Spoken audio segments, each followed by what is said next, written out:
Na msadakta mpenzi mtazamaji wa KAK TV, karibu sana kwenye taarifa zetu, ikiwa ni tarehe 29 Mei mwaka wa 2022, siku ya kipekee katika kanisa la Kipresbitari la PCA, sana mtazamaji, katika kikundi cha kina mama almaarufu Women's Guild. Ni baadhi ya taarifa tulizozipa kipaumbele ndani ya taarifa zetu hii leo. Niite Aidah Munzatsi, aliye kwenye lugha ya ishara ni Brian Moraro. Andamana nasi hadi tamati. Kitengo cha kina mama wa kanisa la PCA maarufu kama Women's Guild kimeadhimisha miaka 100 ya huduma katika kanisa hilo. Hafla hiyo imeandaliwa katika kanisa la The Torch kule Thogoto, eneo la Kikuyu, na kuhudhuriwa na wageni kutoka matabaka yote. Anavyoarifu Vincent Kerosi, hafla hiyo imekuwa ya kufana ajabu, akina mama wa kanisa hilo wakihimizwa kuzidi kufanya kazi kwa upekee ili kukuza si tu kanisa hilo bali jamii nzima. Bustani ya kanisa la PCA Thogoto maarufu kama Church of the Torch ilianza kufurika mapema asubuhi kabla hata ya umande kukauka nyasini, furaha za walioingia humo bila shaka zikidhihirisha ukweli wa siku njema kuonekana asubuhi. Hafla hii maalum ya kusherehekea miaka 100 ya huduma ya kundi la kina mama wa kanisa la Presbiteri la Afrika Mashariki kwa jina Women's Guild ikiwaleta pamoja wakubwa na wadogo, warefu na wafupi, weusi na weupe kutoka kila pembe ya taifa hili na hata toka ugaibuni, kuvutia kumbukizi za miaka 100, lakini pia kutanabahi kuhusu karne nyingine ijayo. Let us also purpose to do well in the next 100 years. We will not be participants of the next celebration of 100 years. You and me will not be there, for sure. For sure. So send your apology early. However, we can contribute to that 100 years as those who are not here contributed. Hafla ya leo ikifunguliwa kwa maridadi wa ibada ya watoto, huku pia makundi mbalimbali likiwemo kundi la akina dada wasio na uwezo wa kusikia wakipata fursa kuonesha vipaji vyao. Mahubiri ya muda yakiwasilishwa na moderator wa sasa Kasisi Thegu Mtahi yakioana sawa na lengo na kauli mbiu ya miaka 100 ya Women's Guild. We want to say, thus far the Lord has helped us. Help us, Lord, to consider our ways so that that word may mean something to us. We want to say it from the bottom of our hearts. We wanted to say it from the marrow of our bones, because exactly that is what it should be. As Samuel said, he had lived for you, he proclaimed you, he was not sorry. Therefore, we also want to warn these words because we have chosen them. Make them our word going forward. Bila shaka ni sherehe iliyofana vilivyo, kwani tukio hili si la kufanyika kila uchao, na runinga ya KAK haikuachwa nyuma, kwani ilirusha hewani mbashara hafla hii. Na siku hii inapokamilika na ukurasa mwingine kufunguliwa, twasema hongera Women's Guild na tuwatakie safari njema kuelekea kwa adhimisho jingine la miaka 100 ijayo. Nikiripotia Mwale wa KAK, mimi ni Vincent Kerosi.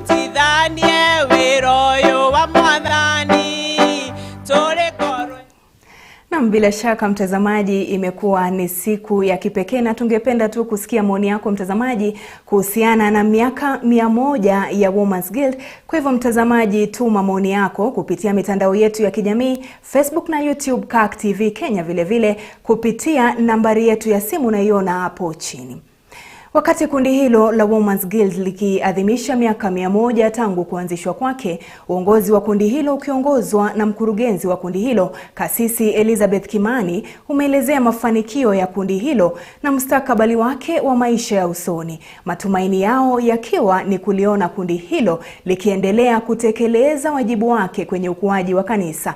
Dennis Monene aliandaa kikao na viongozi hao na kuandaa taarifa ifuatayo.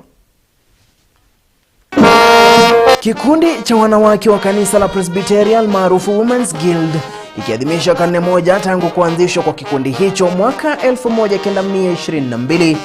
Hafla iliyofanyika kwa utukufu wa moderator wa awamu 23 ya uongozi wa kanisa la Presbyteri, Kasisi Aidah Munzatsi. For 100 years of ministry, it started small with young girls. Those days, girls were not highly honored. So who would have thought something started by girls would turn out to be what it is today? But those girls were of prayer. The lady who started off the ministry, Mina Watson, was a lady of prayer. So those prayers were not in vain. Aidha, Kasisi Munzatsi ambaye ndiye kiongozi wa pembeni wa kanisa la Presbyteri akizungumzia hatua mbalimbali za kikundi hiki cha wanawake kimepiga katika ukuaji wa kanisa na kundi hilo kwa jumla. They have cleaned our environment. I remember when I was a young boy, the Women's Guild would make sure that the church is clean. My mother would be there carrying a jerrycan of 20 liters to go and make the church clean, and they never failed. They were also responsible for looking for flowers, and like today when we have flowers from a supermarket. Meaning then that if it were not for ladies, we don't know what kind of ministry as PCA would have. They are part of the greatness of PCA. Mkurugenzi wa kundi hili la kina mama Bi Elizabeth aidha alikuwa mstari wa mbele kuhakikisha mahitaji ya kina mama wa umri mchanga yametiliwa maanani. Hapa Kasisi Elizabeth akisimulia hatua ya kikundi hiki kimepiga moja yake ikiwa ni kuwasaidia wanawake wasiojiweza kimaisha. We thank God. It has really not been very easy, but God has been good and He has been faithful to us. And here we are. The celebrations have been a success. One of the things that I'm happy about in terms of my contribution together with the board is the issuing of scholarships to girls who are needy using the least coin. We have been able to educate 47 girls, and the end of this year they will be in Form 4. So we thank God. We have worked a journey with them for 4 years. Tangu kuanzishwa kwa kikundi hicho mwaka 2022, matarajio ya kikundi hiki ni kuangazia huduma za wanawake zaidi wa kanisa la Presbyteri na hata wasio wa kanisa la Presbyteri. Still very much alive, and we look forward to expanding this space and doing more for the young children, the young girls, the young boys. We're looking at the holistic growth of both girl children and the boy children, the women and the men, virtuous leadership and support for the home, because it all begins at the home, and developing homes that then nurture citizens who are able to stand and play their role with honor, with godly principles. Karne moja ya uongozi wa kikundi cha Women's Guild ama kikundi cha wanawake la kanisa la PCEA. Sasa ni tumaini kwa kila mwanamke wa kanisa hili la PCEA kwamba katika maisha ya usoni wataweza kuwa na maisha kama yale ambayo wameweza kuwa kifunzwa katika vikundi hivi vya Women's Guild. Dennis Munene nikiripotia Mwale wa Kirk kutoka Dogoto. Na shukran Dennis Munene kwa taarifa hiyo. Sasa tuangazie masuala ya kisiasa ambapo wito umetolewa kwa wanasiasa wote wanaowania vyeo mbalimbali humu nchini kukoma kuchochea wapiga kura kuzua vurugu kwenye mikutano ya siasa ya wapinzani wao na badala yake kufanya siasa za amani na umoja. Aidha, wanasiasa wamehitajika kutii sheria na kuwa na maadili mema wanapofanya kampeni zao. Kung'oa nanga kwa ajili ya uchaguzi mkuu ujao. Gavana Nyong'o na Nyoro walizungumza punde baada ya maadhimisho ya siku 100 za Women's Guild. Kind of vandalism is primitive, really. We are building a democratic society, and one of the most important elements of democracy is tolerance. Tolerance of people's views, tolerance of differences, and those differences are not that in the spoken word, but also in terms of different styles of life. And when it comes to politics, posters and billboards and all kinds of advertisements are very important as an expression of differences, an expression of freedom. So when you see something you disagree with or you don't like, your reaction should not to be vandalize them, to give them the space to be seen and to be seen prominent. And like all have been saying and we have been praying We are praying that we have a very, very peaceful campaigns, that people should be allowed to sell their strategies, their vision in a peaceful manner. We have seen recently that there has been some confrontations. People are sending others to go and disrupt other people's rallies. We have seen people dismantling other candidates' posters. What we would want to urge our people, and particularly those who are running here in Kiambu, is that we do that in peace. Out there, yes, I must admit, because we're doing our posters, and there are some people who are vandalizing them, or even posting other posters on top of our posters. And I want to remind all aspirants to please be respectful, because we have all signed a code of conduct with the IEBC.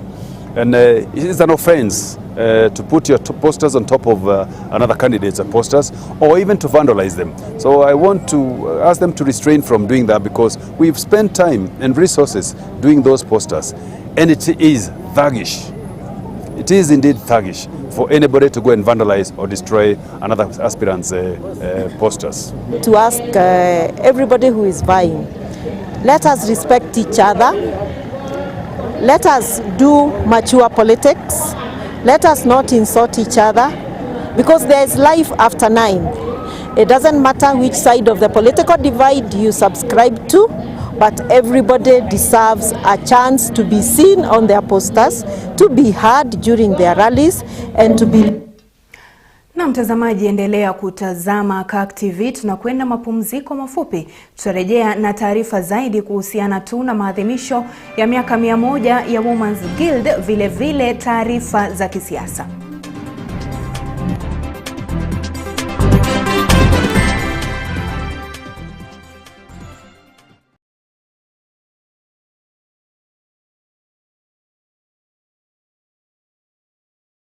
This Monday on Health Nuggets, we will be looking at neurological disorders or neurological conditions in children. It can happen at any point in anybody's life.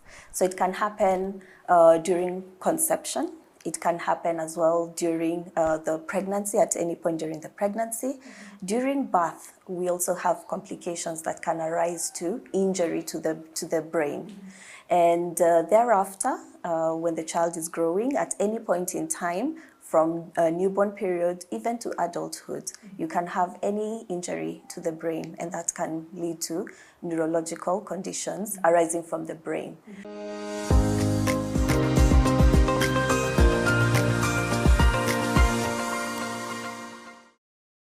Are you looking to grow a business? KAK TV offers you a variety of advertising opportunities to suit your budget. Advertise with us today and reach your potential customers countrywide. For more information, email us on sales@kaktv.org or call 0794 588 054. The long-awaited antidote for ethical principles in life situations is finally here. Triangle Applied Ethics by Reverend Dr. Plawson Kuria. It is a philosophical book that aims to put ethics in a different way from what was previously known. This book targets everybody because it is a book for ethics, but in particular because it is not a novel, nor it is a biography, but it's a scholarly book. It will be suitable for use in institutions of the higher learning, colleges and universities. You can get your copy by ordering online at www.lomabooks.com or call 0780-796-448 or at PCEA Thindigwa and PCEA Kiambu Town offices or at Jitegemea Bookshop at PCEA Head Office. Triangle Applied Ethics for God, self, neighbor.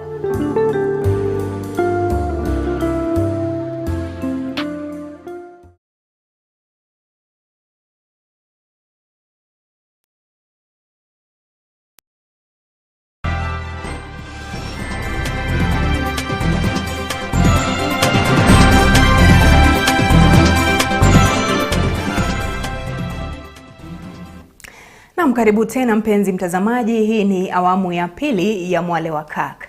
Kundi la wanawake wa PCA almaarufu Women's Guild hii leo limeadhimisha miaka 100 baada ya kuzinduliwa rasmi mwaka wa 1922. Kwenye kongamano lililofanyika katika kanisa la Thogoto, kaunti ya Kiambu, lilileta pamoja viongozi mbalimbali na wawakilishi wanawake kutoka ughaibuni kuja kusherehekea miaka hiyo 100 katika kundi hilo. Ripota wetu Caleb Mwicha alihudhuria hafla hiyo na kuiandaa taarifa hii kama ifuatavyo.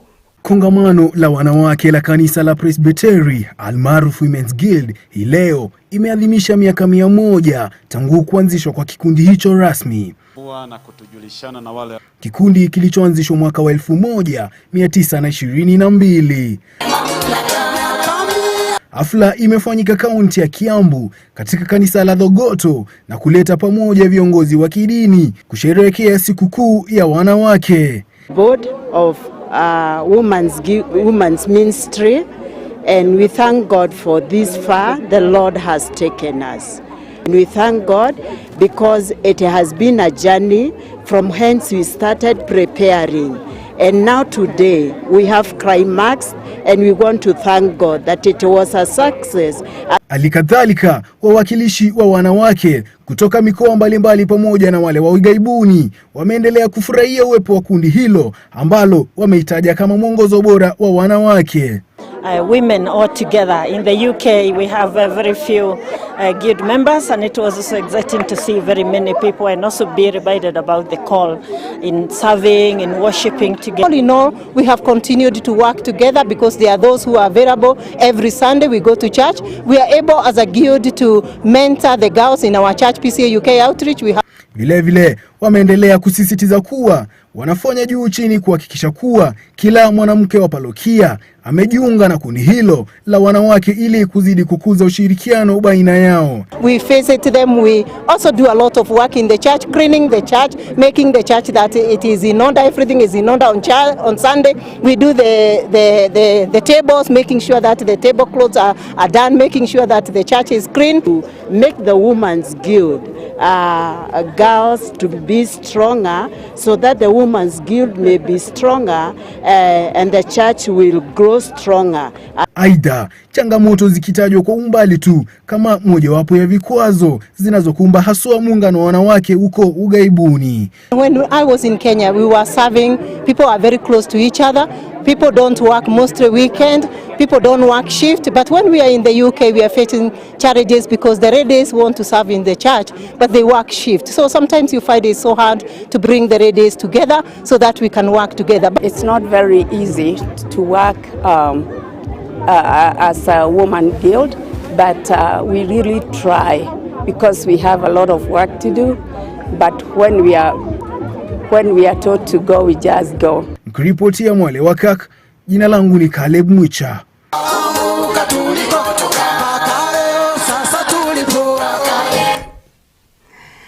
Shukran Caleb Mwicha kwa taarifa hiyo.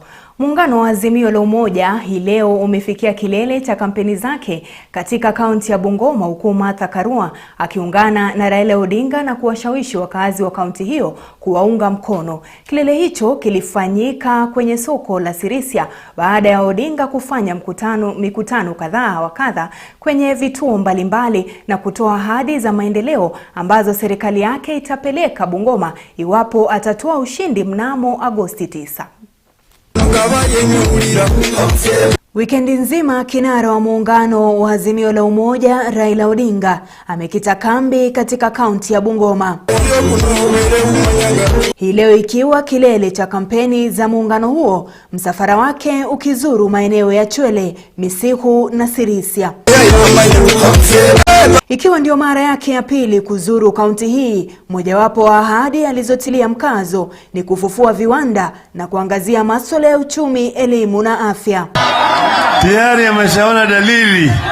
Siona dalili anaangushwa, sio? Sasa anaanza kusema, watu wanapanga kuunda kura, IBC nini? Hiyo takataka hiyo. Baada ya kukamilisha kampeni zake Nakuru hiyo jana, Martha KARUA aliungana na ODINGA Bungoma akizidi kupigia upato sera za muungano huo. Kwa hivyo Azimio ni upande wa chapakasi. Tukisema tutafanya, na baba ashamwambia mnajua tutafanya nini. Wale wengine ni wakupiga ahadi za mdomo ambazo hazitakuja kufika. Pamoja na viongozi wanaoegemea muungano huo walitilia doa wapinzani wao wakiwataka wakaazi kutowapa sikio wala kura. Amekula mahindi, nani amekula mbolea? Nani amekula mbolea? Nani amekula shamba ya watu? Nani amekula shamba ya watu? Nani anaongoza kwa ufisadi? Nani anaongoza kwa ufisadi? Mwizi ni nani? Mwizi ni nani? Mwizi ni nani? Mwizi ni nani? Wacha sirisia mmeshika rada. Ni katika ziara hii ambapo naibu mwenyekiti wa chama cha UDA Kipruto Kirwa alijiuzulu na kuungana na muungano wa Azimio la Umoja. Kwa hiyo kuanzia leo mimi Kipruto Arap Kirwa nimejiuzulu kama mwenyekiti msaidizi wa chama cha UDA. Na mtazamaji, Tume Huru ya Uchaguzi na Mipaka IEBC imefungua rasmi msimu wa kampeni utakaofululiza kuanzia leo hadi Agosti 6, siku tatu kabla ya uchaguzi mkuu wa Agosti 9. Tayari tume hiyo imeanza kuwaidhinisha wagombea nyadhifa mbalimbali. Kalonzo Musyoka wa Wiper anayewania urais, naye Moses Wetangula wa Ford Kenya wakiwa miongoni mwa wagombezi wa kwanza kupata idhini ya IEBC. Taarifa hiyo naye Vincent Kerosi. Licha ya kwamba wanasiasa wanaotafuta vyeo mbalimbali toka wadhifa wa urais hadi ule wa uwakilishi wadi wamekuwa wakizunguka kote nchini kupiga kampeni, wamekuwa wakifanya hivyo kinyume cha sheria. Hata hivyo, sasa kipenga cha refari ambaye ni Tume Huru ya Uchaguzi na Mipaka nchini IEBC kimekwisha lia, wanaomezea mate nyadhifa za uongozi wakiruhusiwa kupiga kampeni rasmi kuanzia leo Mei 29 hadi Jumamosi ya tarehe 6 mwezi Agosti saa 12 jioni. Tume hiyo ikifungua milango yake kwa wagombezi wa vyeo mbalimbali kuwasilisha stakabadhi zao ili kuidhinishwa ndani ya muda wa juma moja lijalo, na hivyo basi atakayeidhinishwa kuruhusiwa kuingia uwanjani kusakata ngoma ya kampeni. Waliotangulia maji matulivu mtoni hii leo wakiwa ni pamoja na kinara wa Wiper Kalonzo Musyoka ambaye asubuhi ya leo aliwasilisha sahihi tajika baada ya kupewa muda kufanya hivyo na IEBC. Hata hivyo, tayari chama chake kimekwisha muidhinisha Kalonzo kurejea kwenye muungano wa Azimio la Umoja One Kenya, penyenye zikiarifu kwamba huenda akaweka wazi uamuzi huo hiyo kesho. Ile mambo tuliambiwa na ile mambo tumesikia sio mbaya. Tunangoja tu wakae chini ili isiwe ni mambo ya siasa. Unajua siasa ni ile mambo watu wanaongea wakiwa kwa mikutano, lakini kesho mkienda kwa ofisi unapata ile mliafikiana haiko. Kwa hivyo tunaomba tu ile mambo ambayo tumesikia, share ya serikali ile ambayo Wiper itapata, ile vyeo ambayo Wiper itapata, iende wakalie chini, waandike, waekanie sahihi. Wakati huo sasa ni rasmi kwamba kinara wa Ford Kenya Moses Wetangula atakitetea kiti chake cha useneta wa Bungoma baada ya kukubaliwa na tume ya IEBC, japo ameshikilia imani kwa muungano wa Kenya Kwanza utatua ushindi ifikiapo Agosti 9. And above all, the target is within sight.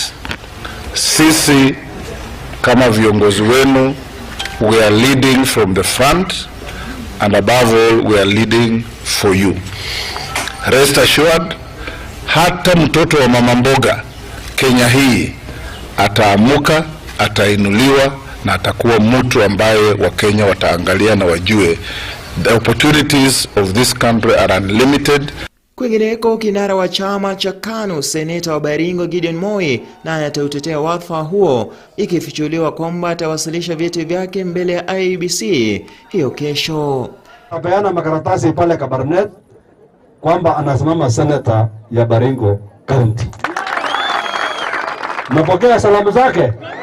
Ikumbuke kwamba wagombezi wakuu wa urais, naibu rais William Ruto wa UDA na Raila Odinga wa Azimio la Umoja wa Kenya watawasilisha vyeti vyao kwa IEBC Jumamosi na Jumapili ijayo mtawalia.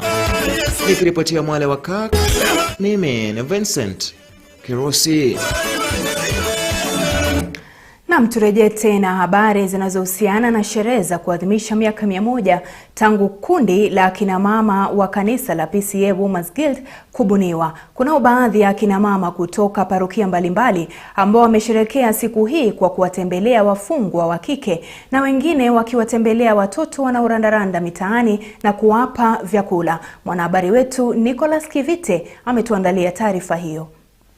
Huku sherehe za kuadhimisha miaka 100 tangu kuanzisha kwa kundi la kina mama wa kanisa la PCA almaarufu Women's Guild zikiendelea katika kanisa la PCA parokia Dogoto Presbytery ya Kikuyu, kina mama wa kundi hilo katika parokia tofauti nchini wamesherehekea siku hii kwa njia ya kipekee. Kwa mfano, katika kanisa la PCA Ayubu Kinyua parokia ya Eldoret iliyo katika kaunti ya Uasin Gishu, kina mama wa kundi hilo wamesherehekea siku hii kwa kuwatembelea watoto wanaorandaranda mitaani na kuwapa chakula. Katika parokia ya MURANG'A, kina mama wa kundi hilo wamesherehekea siku hii kwa kuwatembelea wafungwa katika jela ya wanawake ya MURANG'A, ambapo wamewahubiria na kuwapa moyo katika hali yao ngumu ya kimaisha pamoja na kuwapa ufadhili wa bidhaa mbalimbali za kutumia. Kwa majina naitwa Aidah Veronica, Yesu ni Bwana. Tumesema tutakaa tu kule kwa kanisa tukisema tu tuna celebrate kwa sababu tungetaka nafasi hii tusherehekee pamoja na wamama wetu wenye wamefungwa jela. Wengi tunajua huwa wanafungwa sio kwa makosa yao, ingine ni makosa lakini kuna ile kurekebisha kidogo kidogo, lakini tunashukuru Mungu wakati huu. Mwenyekiti wa Women's Guild katika Presbytery ya MURANG'A, Damaris Mate, amewashukuru wasimamizi wa jela hiyo kwa kuwaruhusu kuendeleza shughuli hiyo, huku wakiwarai wafungwa hao kujiunga na kundi hilo la Women's Guild wakimaliza vifungo vyao. Tuko na vitu tumeleta, tuko na sabuni, tuko na mafuta ya kupaka ya wanamama, tuko na hiyo ingine, mnajua hiyo ingine wa mama, sitasema hapa, yote iko hapa na kuna ingine inaingia. So imeingia iko hapa na tukasema ni asante sana.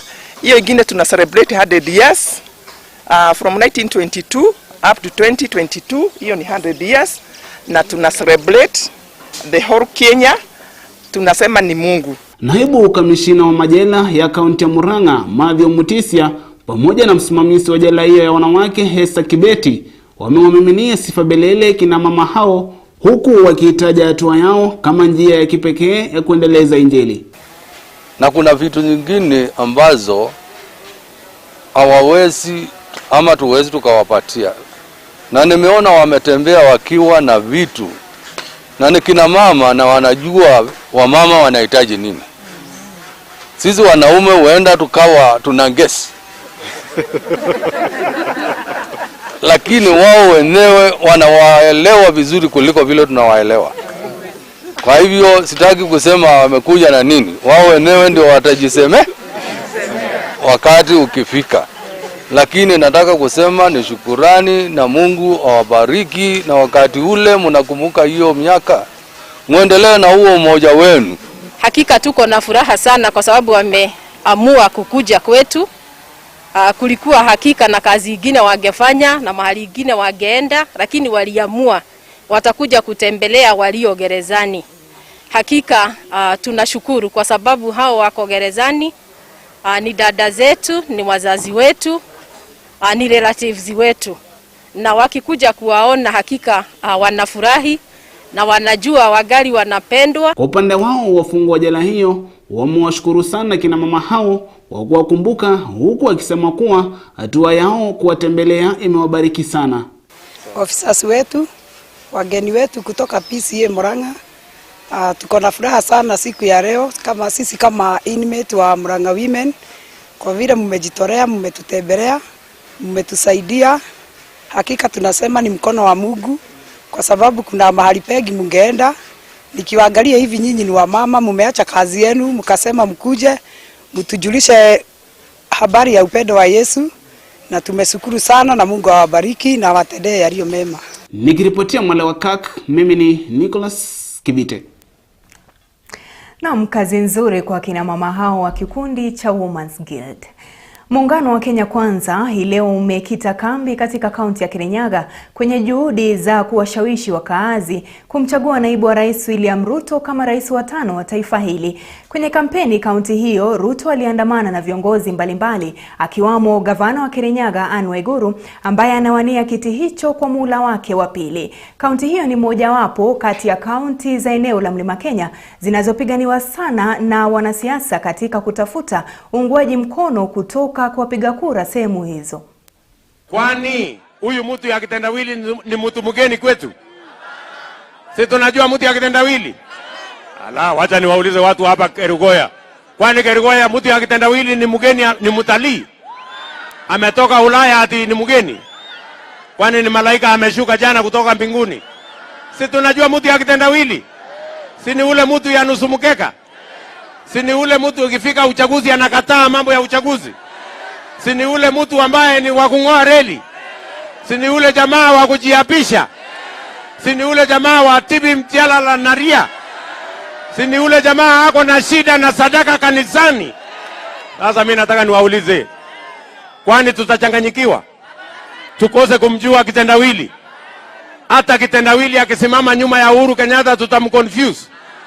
Si tunajua Uhuru Kenyatta? Hata kitendawili akisimama nyuma ya Martha Karua tutamconfuse. Si tunajua bwana kitendawili? Kitendawili ataenda nyumbani ama hataenda nyumbani? The contest is between William Ruto and kitendawili. Musajaribu kubadilisha the contest to bring a surrogate candidate. Kama meona hii kitendawili hawezi husika, you still have time to withdraw his candidature. Mtafute mwingine. But as of now, uchaguzi ni kati ya William Ruto na kitendawili. And let us tell you, the Mount Kenya people are not fools. They are not fools. They know they are against Raila Odinga. Makosa ambaye ilifanya tumkatae Raila Odinga mwaka 2007, mwaka 2013 and 2017, mambo hiyo igali iko na haijabadilika. Na tusalie tu kwenye masuala ya kisiasa ambapo wakazi katika kaunti ya Kiambu wameombwa kuwapigia kura viongozi kutoka vyama vilivyoko ndani ya muungano wa Azimio la Umoja ili kupata manufaa kwenye serikali ijayo. Gavana wa kaunti hiyo James Nyoro amesema kuwa ikiwa bunge halitakuwa na viongozi wa kutosha kutoka muungano huo, basi wakazi hao hawatapata faida kivyovyote kwenye serikali iwapo muungano huo utashinda kura za urais Agosti. Wakati huo huo, mbunge wa MURANG'A Sabina Chege ametoa onyo kwa viongozi waliokihama chama cha Jubilee akisema kuwa watapitia ugumu kuwa katika upinzani kwani ana imani muungano wa Azimio la Umoja utashinda uchaguzini. Our mother, mahali baba hawezi, mother ataweza. Mahali baba hawezi kufika, mother atafika. Ukiingia katika county assembly ya Kiambu, kama Jubilee ina minority, ujue hata nomination ile share tutapewa itakuwa kidogo.